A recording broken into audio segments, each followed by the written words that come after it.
The Marlins put the nail in the coffin to the Rangers' playoff hopes, and they've just completed back-to-back sweeps.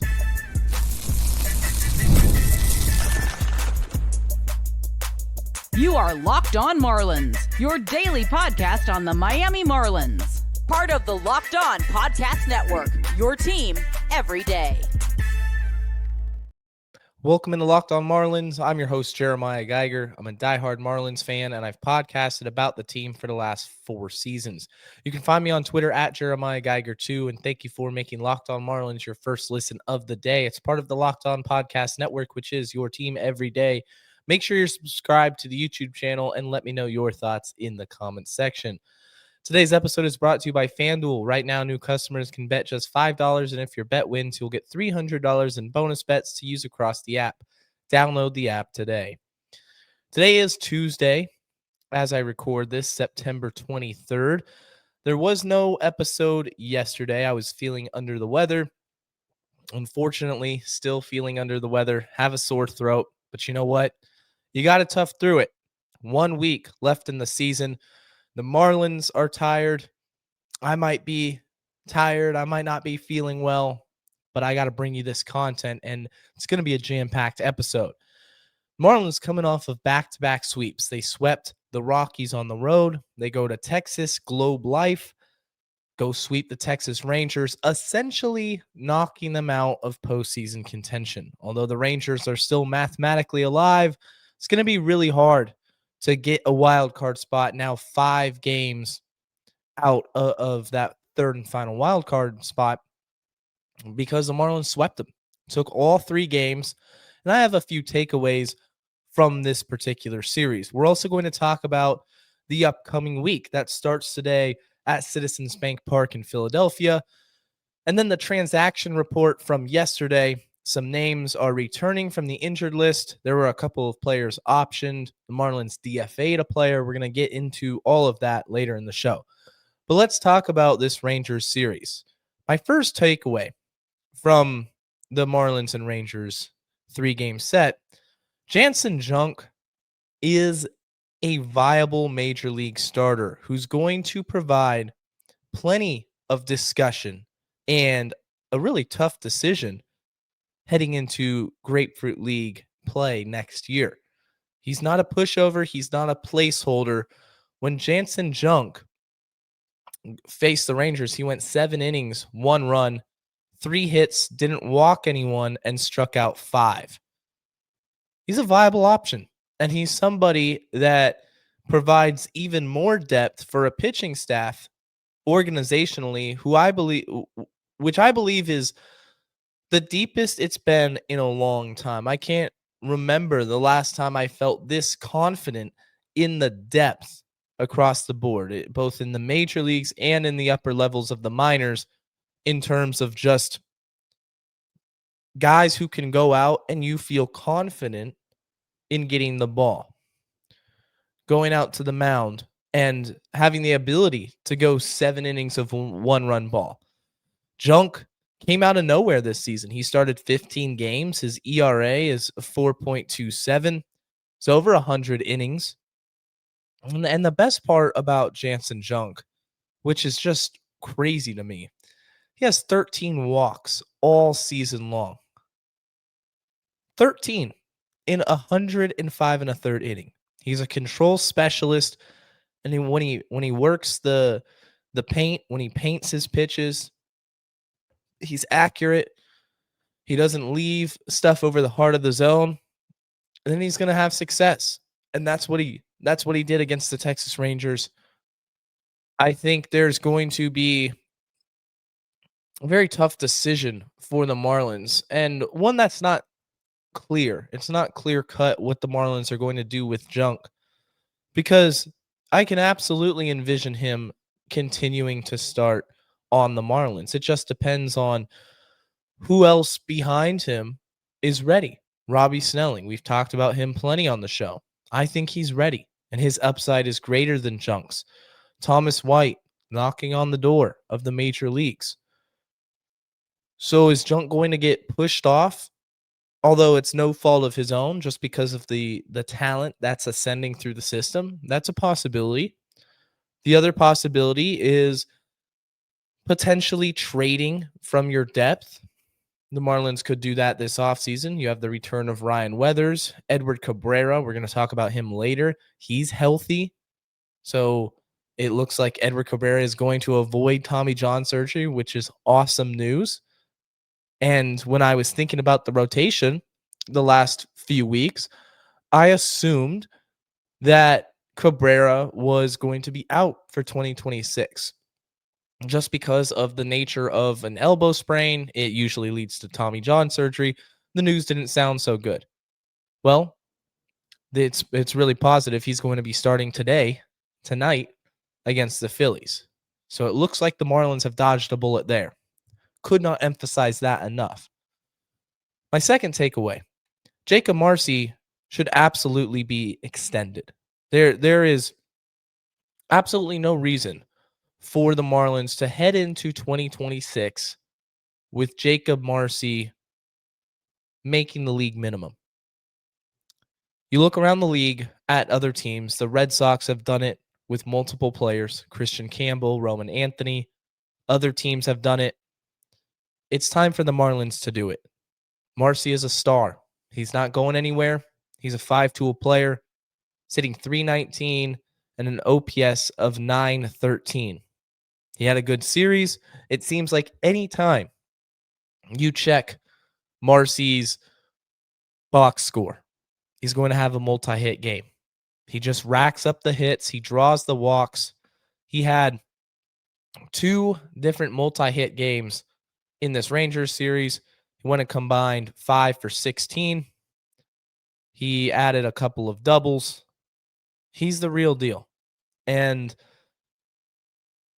it would be foolish of the Marlins front office to not lock him up long term.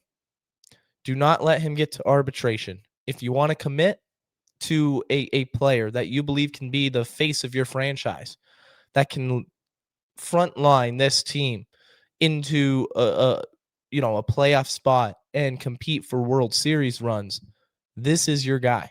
Jacob Marcy is that guy. It's been a revelation. Nobody expected this type of success, but it's legit. It's legitimate success. This isn't a flash in the pan. This isn't fool's gold.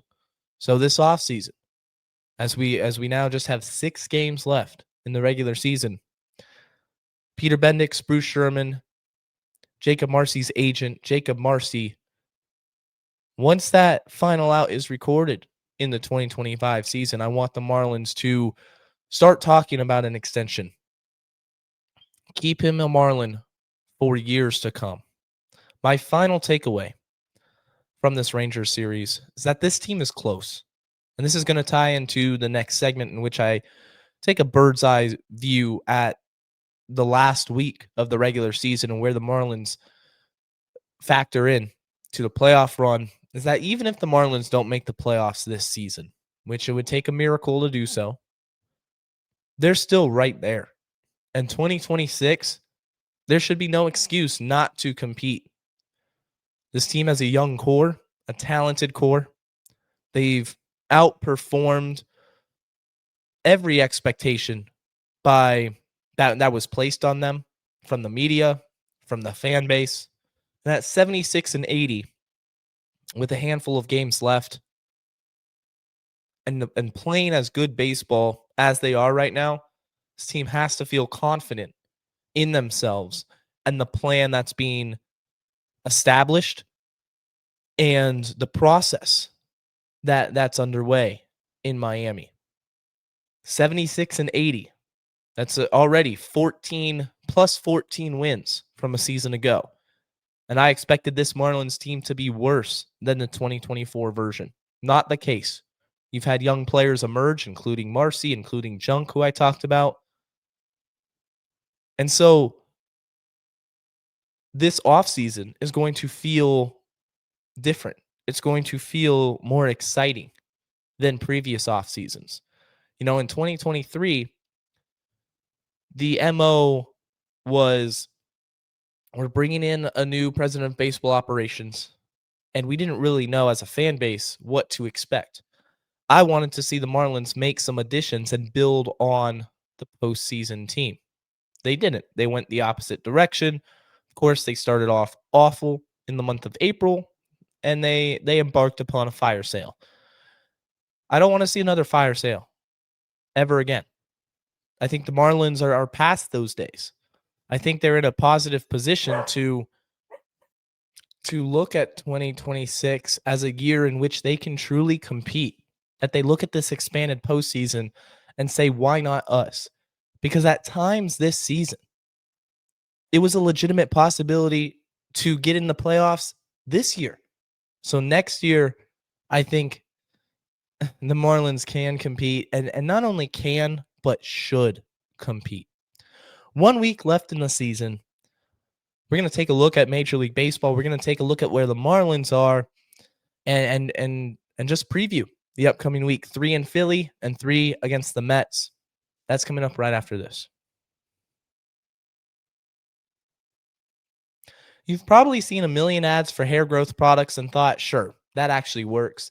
There are so many products out there, and it's hard to know which ones are actually going to do anything. That's why you should give Nutrafol a closer look. Nutrafol is the #1 dermatologist recommended hair growth supplement brand, trusted by over 1.5 million people, and it's not just hype. This is a supplement clinically tested that targets the root causes of thinning and shedding with a proactive approach. You'll notice less shedding and healthier looking hair after using Nutrafol. Whether you're at work, out with friends, or just getting ready in the morning, Nutrafol gives you more confidence in your daily routine. And it's a simple addition to your day. Nothing complicated. It's just 4 pills with a meal, no prescription needed. And you can feel really good about it knowing that Nutrafol is NSF certified and backed by peer-reviewed studies. See thicker, stronger hair with less shedding in just 3 to 6 months with Nutrafol. For a limited time, Nutrafol is offering Locked On MLB listeners $10 off your first month subscription and free shipping when you go to Nutrafol.com and enter the promo code Locked On MLB. That's Nutrafol.com, promo code Locked On MLB.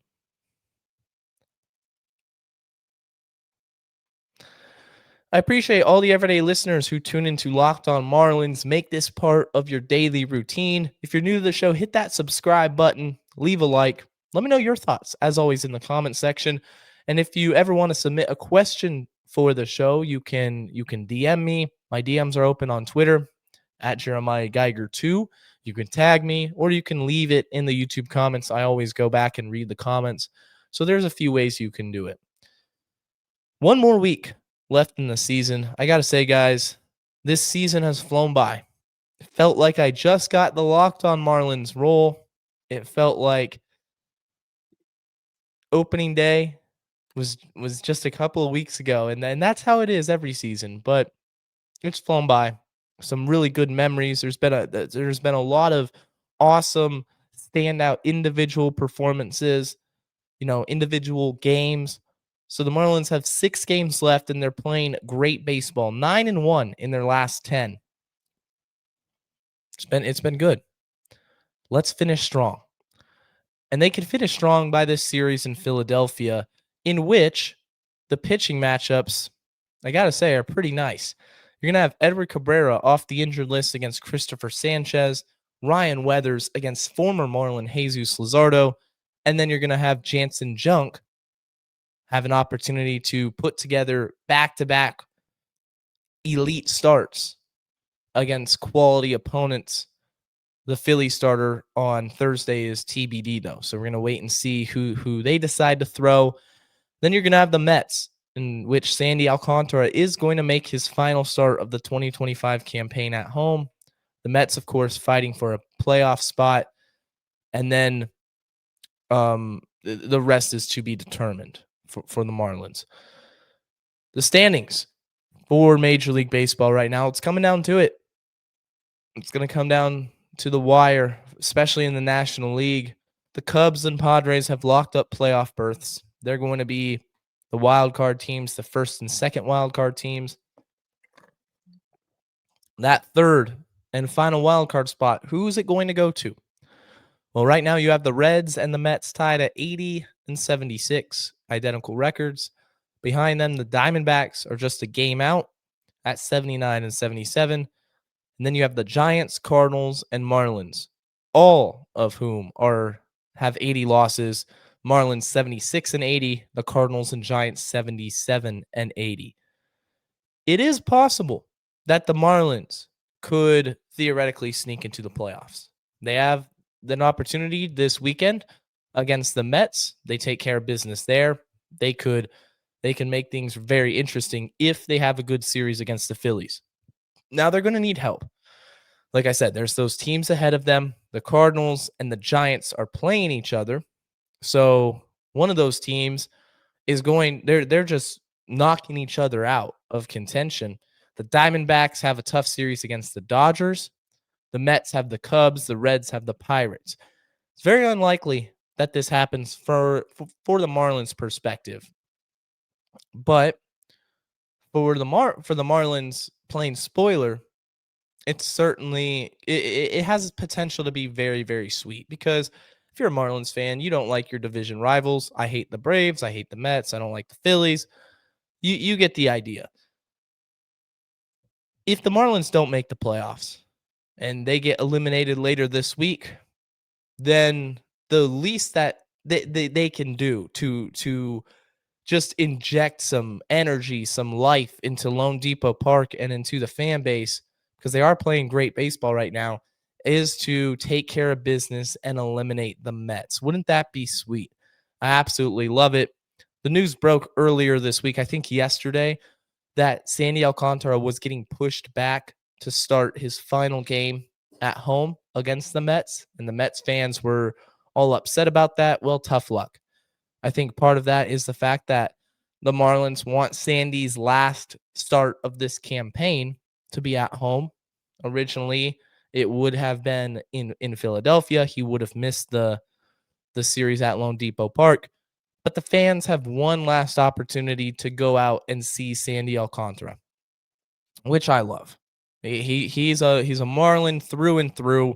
He deserves his last start of the season to come at home against a division rival with the potential to knock him out of the playoffs. Wouldn't that be awesome? National League, it's been tough. It's been right there all season long. That third wild card spot, it's been up for grabs, and nobody has seemed to go out and get it. And that's why at the end of July, when the Marlins were hovering around 500 and they come out of the deadline on fire, they sweep the Yankees, the excitement was through the roof. I thought this team could make a run. And now you look back on it and you just think, I mean, hindsight's 2020, but you just think to yourself, a different result here, a different result there. You don't get swept by the Rockies at home in early June. You make better decisions with the bullpen in that Boston series. You know, you could go on and on, because 162 games is a lot. And when you play that much baseball since early April, since the beginning of April, we tend to just overlook individual wins and losses. But now you look back on it and you say, well, that really did matter. You know, that the 4 games back that the Marlins are right now, that could easily be 1 game back, and you're in the Diamondbacks position with 6 games to go. And wouldn't that be something? Hopefully, the Marlins momentum stays. They continue playing the level of baseball in which they are right now, which has been a pleasant surprise. I mean, they were coming off of an awful month of August. Month of September didn't start out so well, but they turned a page and they grouped together and they figured it out. After dropping the first 2 games of the National Series, they won back-to-back games to get the split, took 2 out of 3 from the Tigers. They swept the Rockies. They swept the Rangers. All in all, they've got 10 wins over their last 11. 10 out of their last 11, which it's awesome. It's awesome. I love that they're playing this brand of baseball at this point in the year, when they easily could have folded it up they could have given up and just said, you know what, we had a good year. We finished above at the national expectations, the local expectations for our team. We've had a successful season, but we just ran out of gas. No, they're still playing meaningful baseball in late September, and that's all you can really ask for.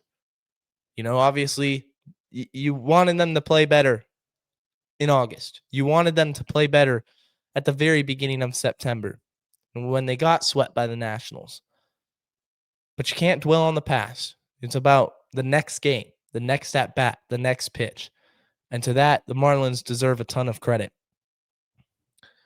It's gonna be fun to see who gets that third and final wild card spot. I think the Mets have to lose every game this week except one. That's the margin of error for the Marlins to try to get that spot. You need the Cardinals and Giants to continue eating each other alive and just causing havoc. The Diamondbacks, you're a big Dodgers fan this week. You want the Reds and the Pirates. You want the Pirates to take care of business. You need a lot of help, and which is why I'm not dwelling on it extensively, just because it's tough to envision that happening. But I'm going to also take it by a game by game basis, because if the Marlins win today and everybody in front of them loses, then it's going to get more interesting. They have my attention. And I will say that. Transaction report. Some transactions that were released yesterday, and I didn't do the episode yesterday, but I wanted to touch on and just discuss. There's some big name players that were involved in terms of returning from the injured list. We're going to get into that right after this.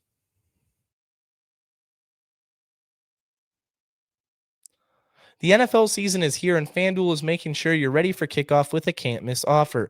Right now, new customers can bet just $5, and if your bet wins, you'll get $300 in bonus bets to use across the app. FanDuel's great because it fits however you like to bet, whether that's player props, same-game parlays, live action bets in the middle of a game, money lines, you name it, they've got it. It makes every game more exciting whether you're watching your team or you're just keeping an eye on your fantasy lineup. And for fantasy lineups, I finished first place, won the championship in my fantasy baseball league. So shout out to fantasy baseball. It was pretty fun. First year playing. FanDuel is quick, it's easy, and it's the best way to add a little more money or a little more energy to Sundays. So if you're ready to play, download the FanDuel app now by visiting FanDuel.com to get started. That's FanDuel.com to place your first $5 bet. And when you do so, and if it wins, you'll get $300 in bonus bets to use. So download FanDuel today.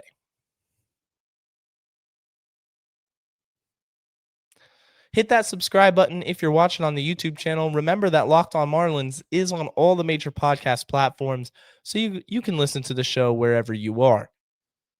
Transaction report from yesterday. Some really good news. I briefly mentioned it earlier. Edward Cabrera reinstated from the 15-day injured list. That's the biggest one right there.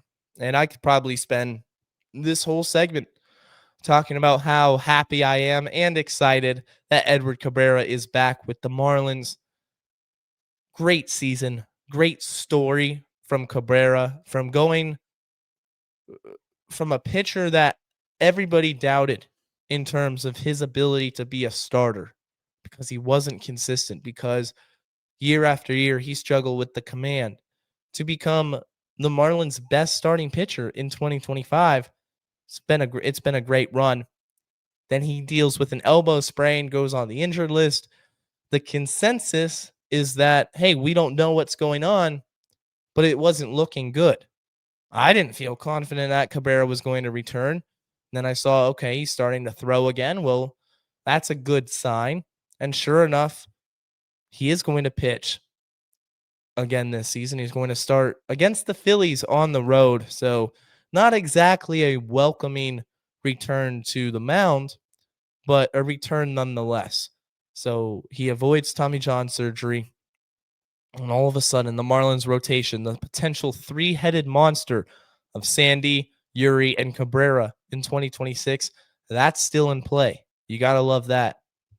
You have to feel confident about the Marlins rotation moving forward, especially with Cabrera being healthy. Griffin Conine returned from the injured list. He was on the 60-day injured list. He hadn't played since late April in Philadelphia, ironically, in which he suffered a shoulder injury. It looked like his season was going to be done, and it was disappointing because the son of Mr. Marlin, Jeff Conine, was early on making a name for himself among National League rookies. He was performing very well at the plate defensively. He was looking like the real deal. And then he got hurt, but he's going to get a few games here at the end of the season to play again. Got to love that for him. And another addition to the Marlins outfield in which there's 2 spots locked up, but that third and final spot is open. And Conine, I think, has the inside track to make a run at being the everyday center or being the everyday right or left fielder in 2026. Wherever the Marlins don't put Stowers, Conine could be that other corner outfielder. Of course, you're not going to move Jacob Marcy and his speed and defense in center field. Speaking of center field, Derek Hill was DFA'd. Derek Hill, he had a extensive period with the Marlins in which it was injury riddled. There were some highlight reels. There was a lack of offensive production, and ultimately it came to an end on Monday. He's been designated for assignment off the 40-man roster. I wish Derek Hill nothing but the best. He was acquired last summer, so last August. Derek Hill joined the Marlins. It felt like longer, but it was time. His offensive production just didn't justify him being on the roster, given the other players like Griffin Conine, like Kyle Stowers that have emerged, and in the competition that is starting to populate. Kemp Alderman is another guy who in AAA was one step away from the major leagues. Derek Hill is going to be the odd man out. So you're going to remember a lot of defensive highlights from him. Offensively, not so much. Just couldn't stay healthy. Maybe it would be different if he had stayed healthy more consistently. Maybe his offense would have been better. But yeah, he's been gone. He's been removed, and the Marlins are going to move on from the Derek Hill experiment. Joey Wiemer optioned to AAA. I did a feature on Joey Wiemer. Did a segment on him a few episodes ago.